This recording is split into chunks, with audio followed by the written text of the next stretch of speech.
皆様、こんにちは。私は2500年前、領寿戦にて釈尊が法を説いたその場に居合わせた弟子の一人です。本日は法華経の中でも最も神秘的で、最も神論とされる、妙法蓮華経如来、受領本第16をお届けします。この章では、釈尊の姿を根本から覆すような驚くべき真実が解き明かされます。今回は、妙法蓮華経の中でも特に重要な章となりますのでやや長尺となりますが、どうぞ最後までご視聴ください。その時、釈尊は多くの菩薩や大衆たちに向かって告げました。皆の者よ、今、如来の真実の言葉を明かそう。深く信じなさい。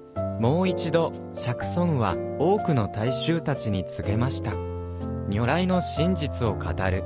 深く信じなさい。さらに、大衆たちに力強く告げられました。如来の真実を明かす。深く信じなさい。と3回繰り返しました。この呼びかけに、弥勒菩薩をはじめとする多くの菩薩たちは合唱し、釈尊に申し願いました。どうか、世尊よ、お説きください。我々は、必ず仏の言葉を信じます。と、3回にわたり、釈尊に願い出て、さらに釈尊に、どうか、お説きください。私たちは、必ず仏の言葉を信じます。と強く願い出ました。すると釈尊は語り出しました。よく聞くがよい。今、如来の真実を明かそう。人の目には、私は、釈迦族の王宮を出て、ガヤ城の近くで座し、悟りを得たもののように映っているだろう。天上界の者も、人間も、阿修羅までもが、釈迦牟尼仏は、この世に生まれ、この一生で悟ったと信じている。だが良き者たちよ、それは方便に過ぎぬ。実のところ、私が仏となったのは、遥かなる過去、数えきれぬほどの時を超えた昔のことなのだ。どれほど昔か、例えてみよう。500、1000、万、億、那由他、阿僧祇、そんな想像を絶する数の3000大千世界があるとしよう。それらすべてを粉々に砕いて、微塵にしよう。そして、ある人が現れ、その微塵を一つ一つ、東の方角へ、500、1000、万、億、那由他、阿僧祇の国を越えるたびに、一粒だけ落としていくとする。それを、最後の一粒まで続けたとして、良き者たちに、ここで問う。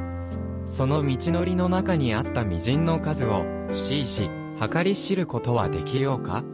いや、誰にも、不可能であろう。しかし、私が仏となってからの時の長さは、それよりもさらに、はるかに遠いのだ。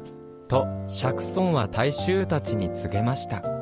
弥勒菩薩たちは、こう申し上げました。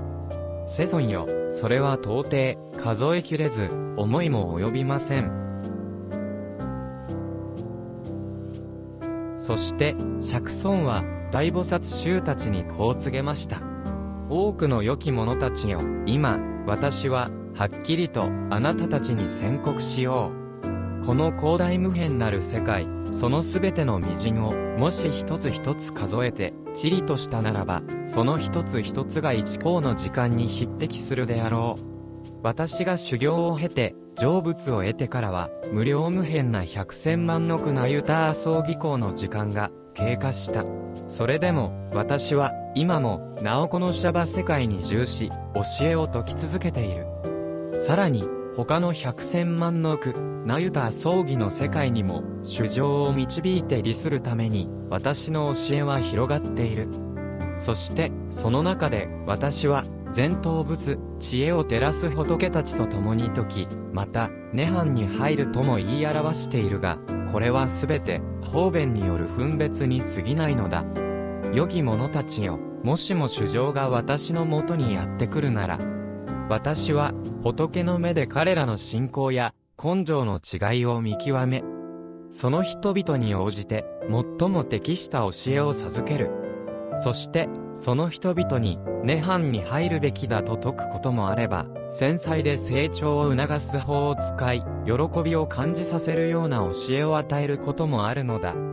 良き者たちよ、もし私が、衆生の中で、まだ小さな法を楽しむ者や、善行が少なく、煩悩に覆われている者を見たならば、その者のために、私は、少しの教えを示し、出家させ、あのくたら三脈三度台を得させると説くのだ。しかし、私が実際に悟りを得てから、それは遥かなる、久遠の昔であり、今のこの時に至るまで、私は、方便を用いながら、衆生を仏道に導き入れているのだ。良き者たちよ、私がこの経典を説くのは、ただ一つ。すべての衆生を救い、度脱、すなわち衆生を、苦しみや迷いの世界から救い出し、悟りの境地へ導くためである。時には、自らの経験を、また時には、他の者の事例を示し、また別の時には、自身の体験や他者の行いを説くことがある。私が語る言葉は、決して虚しいものではない。すべて実にして、真実の教えである。なぜなら、私は、如実に、三界の相、欲界、色界、無色界といった、すべての衆生が輪廻している、迷いの世界全体を見通しているからだ。生死の流れの中で、どこかに退くことも、出ることもなく。また、仏が今ここにあるとも言えず、去ったとも言えない。実は、そのどちらでもないのだ。この真理を、私は、はっきりと見抜いており、そのどこにも錯誤はない。衆生は、それぞれ異なる、性質、欲望、行い、思考を持っている。そのため、私は、数々の因縁、比喩、言葉を用いて、様々な法を説き、衆生を教化している。これまで私は、仏が行うすべての救済の働きは、これまで一度たりとも絶えたことがない。成仏してから非常に長い年月が過ぎたが、その命は無料で滅びることがない。そして今なお私はその菩薩道を行じており、その寿命は今もなお尽きることがない。それはさらに倍にして長大である。だが私が滅度を語るのは実際に涅槃に入ってこの世から去ることが目的ではない。それは方便による教えであり、衆生を導くために使われる。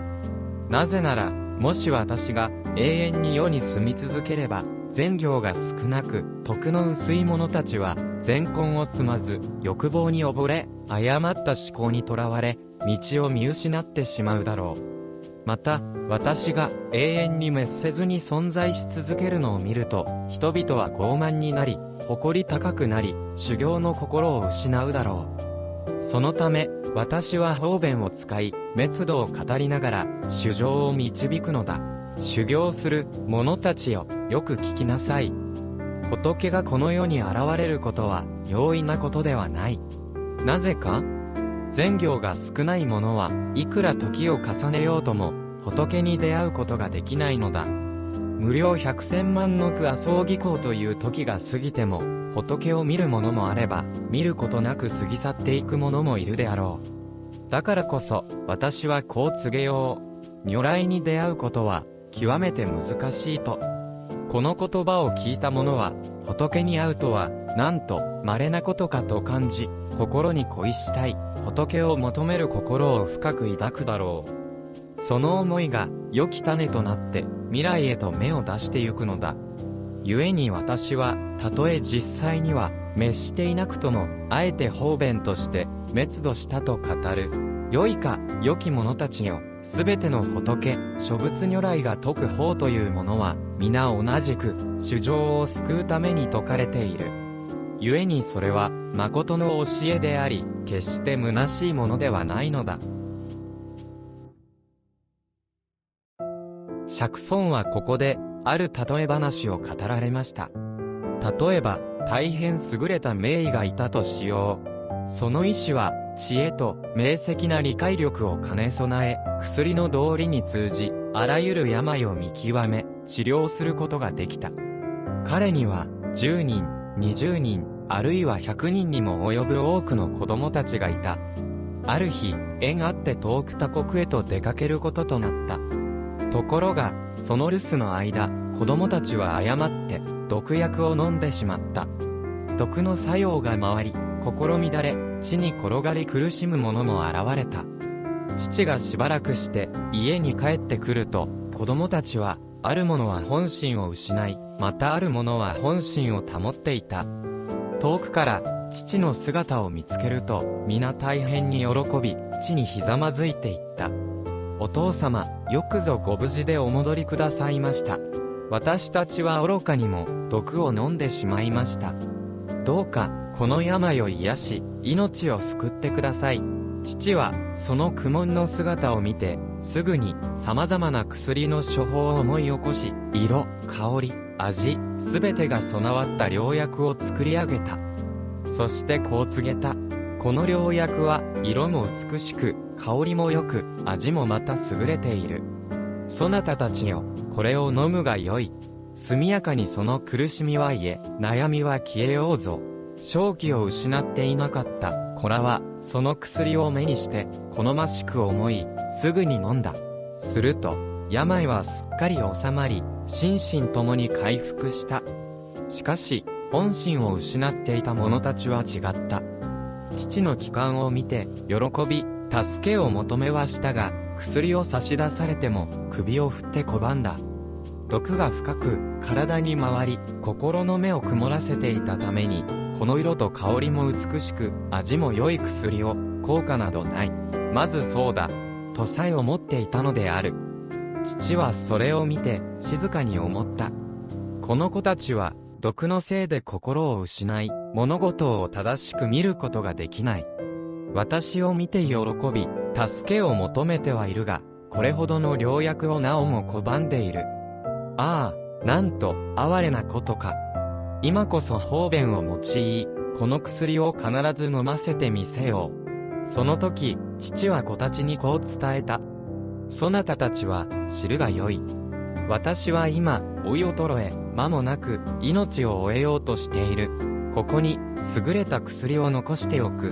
これを取り、飲みなさい。必ず言える。もう、悩むことはないのだと。そうして、父は教えを残し、遠く別の国へと姿を移した。そして使いを使わし、そなたたちの父は、すでに亡くなられたと告げさせた。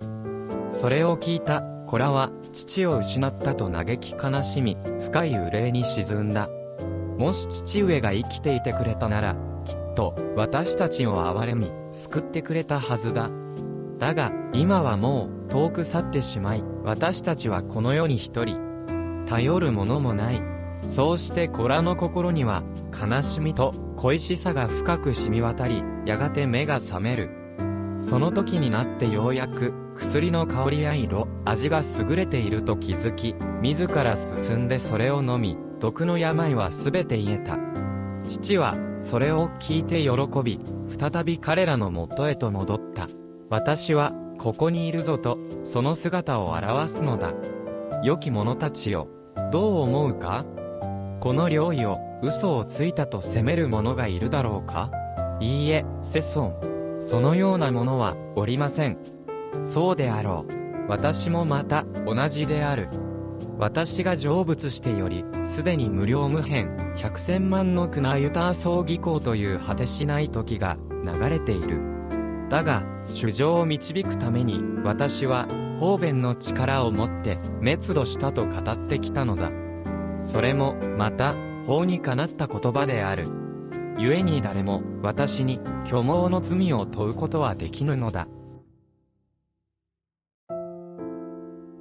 そして、釈尊は、大衆たちにその真意を深く心に染み込ませるために、下にして唱えました。私が仏となって以来、それは、気の遠くなるほどの歳月が流れている。無量百千万の草や葬儀という、想像すら及ばぬほどの時を超えて、私は常に法を説いてきたのだ。数えきれぬほど多くの衆生を導き、一人また一人と、仏の道へと誘ってきた。そして、その果てしない時の中で、私は、時として、方便の力を持って、涅槃に入った、と姿を隠して見せることもある。だが、実のところ、私は決して滅してなどいない。私は今も、ずっと、この場所にとどまり、法を説き続けているのだ。私はいつもこの世にいて法を説いているけれども、いろいろな神通力を用いて、真理に迷っている人々には、たとえすぐ近くにいても、私の姿が見えないようにしているのだ。彼らは、私が滅したと思い込み、舎利を広く供養し、仏への蓮母を募らせる。その渇望の心、どうか、もう一度仏にお会いしたい。命を懸けてでも仏を仰ぎたい。その一心が、心を深め、心を柔らかくし、ようやく、仏と向き合う準備が整うのだ。その時、私は再び、領寿仙にその姿を現し、大勢の弟子たちと共に現れて、ここにいる、と語る。方便の力によって、滅したり、滅していなかったりと見せるのは、すべて人々の心を育むための手立てである。よその国においても、もし仏を敬い、信じ、喜ぶ者たちがいれば、私はその地に赴き、無常の法を説くのだ。だが、お前たちは、その声を聞かず、ただ、仏はもういないのだ、と嘆いている。私の目には、多くの衆生が、苦しみの海に溺れている姿が見えている。だからこそ、私は、あえて姿を現さず、その渇望の心を育てる。そして、その心が熟し、真に仏を求めるようになったとき、私は姿を現し、法を説くのだ。これが、神通の働きである。無量の時を経ても、私は常に、領寿仙に、あるいは他の聖なる場所に留まり続けている。たとえ、世界の終わりのような荒人の時が訪れ、大火によって全てが焼き尽くされるかのように見えても、私の住むこの世界は安穏で静かで、天や人の住む者たちで満ちている。林や園には銅や塔が立ち並び、宝で荘厳された木々が生い茂り、花や果実が美しく咲き誇る。その中で、衆生たちは安らかに遊び、楽しんでいる。天の神々は、空に鼓を鳴らし、伎楽を奏で、曼荼羅を降らせて、仏とその大衆に供養を捧げる。だが、迷いの目を持つ者には、この浄土は見えない。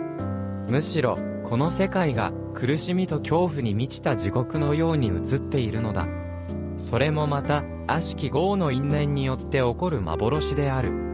しかし、良き行いを収め、心優しく、まっすぐな者たちは、私が今、この場所で法を説いていることを、ちゃんと見て、感じ取っている。